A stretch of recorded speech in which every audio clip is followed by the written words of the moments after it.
Cookie supremacy haibasi suklei leitaba cookie haiba phurup asida magi phurup adu thadoklaga khulai paiduna Manipur thugaina ba honaba santi suklei le haningdaba kambu amani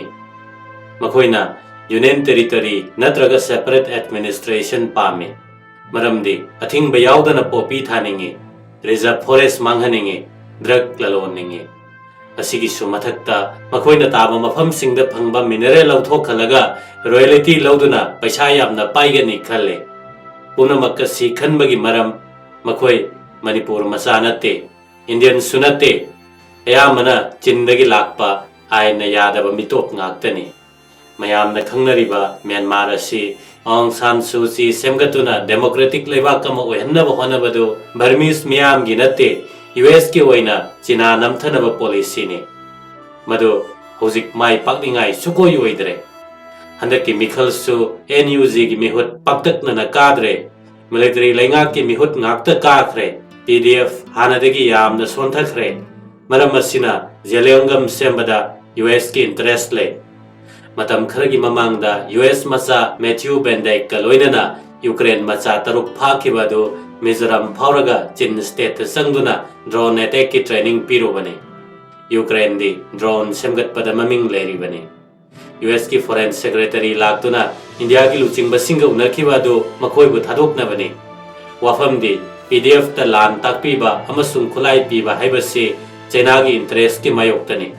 adunani PDF na China na sogat pala hogasinga Myanmar manungda thingnariba sisu Bharat ki home minister na so Bharat ta kai banate mara leite haikrabane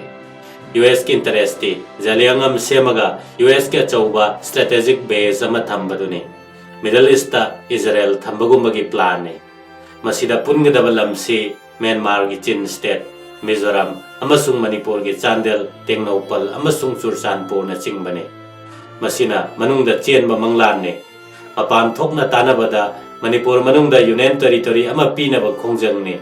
adu warabadi irang suklep leptana tauge haibasi makoi gi plan ne thabak koina su pangthokli Delhi na sogatuna leiba maramna PR leiba harawi Central Security Force leiba pame masida Delhi na makoi sogatpagi maram sule Center gi home na khalibasi Manipur gi lalhoba amasung Naga gi lalhoba loisin bane masi mai pakna chatli haina lawi phasu phari makoina rolamba chingda kuina leiba ngamdaba si kuki khulai paiba suda leiriba mayam sigi matengna ni suda leiriba mayam asi Central Security Force ki aronba battalion ani hangbago mani adunabu yam khrabalupa crore mayam asi thadari bani makoina michang changba yaba changle bani senthom acha thak kuju khulai amasung leifam chafam pumba piri bani tampak ki phibam si yar e khanduna Naga gi saruk ta horak bani kwaidagi kanba tangkhulda hori bani tangkhulda hoba hebasi NACN IM dani NACN IM na masi khangduna khut handri hannaba toina honarakani hanbu halaba tampak ta thokpagom phana kuina irang legani tampak ta leitraba lal hoba sing Myanmar da leiriba sing asida KNAB KNFP asina singba PDF ka pullaga Manipur gi lal hoba amasung NACN IM ga khut ngaihak leitana thoknagani KNFP KNAB haibasi Burma haijabatani ayamba kedardi Manipur gi kuki ngaktani masi pumnamakasini Central Security Force na kuki khulai paiba amasung PDF yokpagi maram masi mai pakna changsin bangamnaba Manipur gi laingak Delhi na paiduna leiba mathau tai adunani hojik so Article 355 lay hainaribasi achumbo rambasu yari Article 355 leiba haibasi Article 356 ki PR thamagumna declare tawroi masigi manungda yauribasi sifai tharakpa state to ki officer Council of Minister amasung Chief Minister adum leihalaga Delhi lengak ki pautak matungina lengak pani masi lebak manung haibadi state aduda internal disturbance leiraba kanda thamgani adunani Delhi na Article 355 adum thamninglibasi irangsi ama natraga ama leihanaba adum honagani irang asi leiri makai Article 355 su lei haibasi chumlabani kari Article 355 thamlibano lengak pa manungda su akhang ahi marakta su Article 355 lei haina miyamna hainari chingnaba mayam amadi lei madudi Unified Command amasung Security Advisor CM na paide se minister na magi matik oina Council of Minister khan bangamde Delhi na loina khalli aduna bu deputy CM ani thamli bani makha taba Council of Minister expand tawduna anoba mantri taret hapkadaba adu hojik phawba haptri Chief Minister budi Governor na khalabasu Council of Minister di CM na khangadabani masi khanba haibasi CM gi matikni masisu Delhi na semba ngaiba mali masi pumnamak thamba yanaba kugi khulai paiba sing phajana sijinai PR manungda nongmai kapte kugi khulai paiba mayam tumina lei lisingani kuntaruki February marida lenga kamuk hana lakle February nipan dagi tangkhul attack tawre litan thodok hojik phawba leptri adunadi Delhi da tainaba sumathau tari miyam gi kholauda Delhi gi lela si khange to henman khre haibasi yawba change state lengak na su yariba makhai khut thingjan handaba mathau tari State Home Minister na chingtam tainabada State Force thamba haibasi tawpham thoi short term gi orabasu long term gi orabasu chingi irang khara hena kanba district ayambadadi State Force sang wangna thamgadabani madu tawba yaroi haiduna kugi NP Manipur na press release thadokhiba du tafam thokte makoidi Union Home Minister da su se tharamani Delhi lengak na su kugi ga punna thabak tawminarabani na makoina haibana hena lumna lawgani State Home na singnaba changi maramde Public Order amasung Police State ki subject ni State List da yawjaba pot ni yai haiduna asum thadokpa sina State lengak ki mantri singa si Delhi na karimata khangde haina loramgani lawbada natana usittaba masu yawramgani Manipur asi hiram khudingmakta mangjin thaduna chatpa state ni sanabada science and technology da culture da hiram khudingmakta talent le adubu Manipur ge lengak pasingna thak asuk yamna namely basi kanthafam di thoi lebak nungsidabra miyam nungsidabra masa gi yengbada miyam udrabra natraga party first lebak na konna haina khanbanara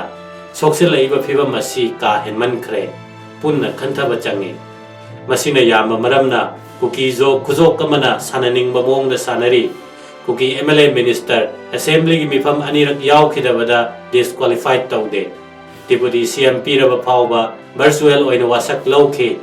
makha ba maru oi khraba budget mifam da phawba online da saruk yakhe mingthona maitai kiduna house phamba phawba yawba ngamde haigani wasak lawbada CM gi lok bhavan da kuki MLA ani yawkhe lakke hairabadi adum lakpa yai laktribasi politics ni laknaba tawbaduna ekhoi gi politics oigedabani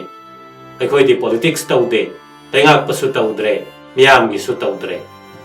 me ahumdagi ngasi phawba ekhoi gi miyam budhi manghalaga lei kuki khuzok kamana karigumba khara tawraga miyam asi tha ama langhan bayai ekhoi gi aru ba isu kaya ama lawhalloi haibasu makoina adum ngamme khudam oina makoina khwaidagi matha sabase NRC tawdrabadi census tawba yaroi haibasini handak isu asida Manipur pumba lup amana mafam khuding awareness piduna miyamna demand tawbadu ulle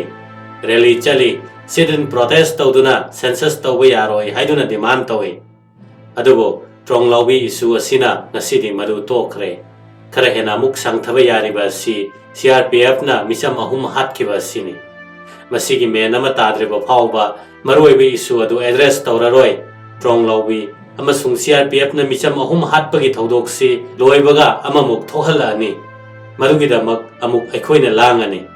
maroibe isu di pairaroi makoigi mathakta khwaidagi chawba chaifusi NRC pangthokpa haibaduni makoi tanthokhraba kandani santi legadabasi irang tawbusu makoinani lairiba MLA amasung lengak makok singa siga CSO singa kok chungsinaduna tawba yaba khara tawnaba honamina hoba yai masina khwaidigi achauba chaipu oigedoribani hojikta kana blame tawduna rajniti tawba pham pambada mikaraba kambuna insinduna thabak tawbagi matam nate maroibe isusinga si thengnanaba makoiga understanding leina chatpa changli Siraba tanfam asida BJP manungda amana amaga yengsinnaduna mana thokpa tawsanu haibadu yaba matam natte ten khraba matam ne tha tara muktani lebak asigi matam asi PR leiduna chahi amasu karimata tawduna chatkhre lemhoriba tha khara si matamdi yamna tenba adubu sangthaba yadraba issue mayam ama leiri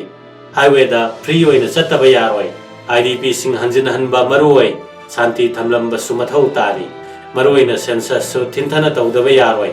thibamgi matungina lising amaga chamapan marifu mathoida Assam da tawkhide lising amaga chamapan maribudra mathoida su Kashmir da tawkhide NRC hounaba tangnaba changi masi pumnamak kasi tawdanaba kuki khulai paiba kambu asinadi irang thokanba pamgani loina na PR su pamgani masi tadanaba honaba changi masi lengakpa amasung miyam anina punna khangminnaba uminnaba changi ruling party asigi manungdasu khongchep hainaba matam oide kanza asida NRC matangda marai kana yenaba si tawpham thokte update toba yadabagi phibamda leiragana nauna review tobiyo haiduna taknaba changi mathau taba document sing khomjinba changi NRC tobiyo haibasidi ngasigi lengak asina Delhi da taknaba changi wafam ase maruoi haiba center ge home minister da fazana khanghanduna thabak oina pangthokpadi state lengak na tawdana kana na tawgani wathokte anau ba hapkalakle Burma gi lalhoba KNB amasung PDF na chingba Manipur da hajilaktuna choro wangli amasung namli da yum mai thaduna miyam gi mathakte attack torakpa makoi gi leifam semnaba amasung mafam asida more gi mahutta lalolitik chaw na tawriba si paina bane Kamjong district ase Burma ge hek tainaba loinana lalhoba singi maroiba mafam amanina Burmese ki pro democracy struggle toriba khulai paiba kambu gi leifam semba Bharat ki Central Security Force na supam lamba yai maramdi PDF ta puliba khulai paiba pumba Burma gi military junta na tanthorakpada changjafam lofam leiba tabane makoina so Manipur gi lalhoba gi mathakta so attack tobanina Bharat ki Security Force singna manungda understanding ama chawna leinaramba yari masina Nagala lalhoba sunam thanaba maram ama oi wathokti loisinba naina chatkiba nattabanina ngasidi nambo chawre maram asina leiriba lengak asina amamam toina loisinaba NRC natraga NRIC tawba ngamnaba honaba update yaragana yare yadragana nauna tawba tare apikpa lamne ngamsu ngamgani tawrage khanba wildo mathau tai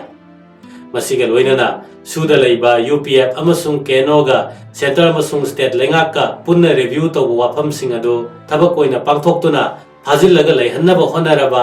leiriba wathokasi chada mari budradi mangkhigani ngasigi lengakna tawge yauna tawrabadi ngamba yai khanjai wathok mayam asida maruiba amakhaktang oirabasu loisinba naina thambiramba miyamna pamnagani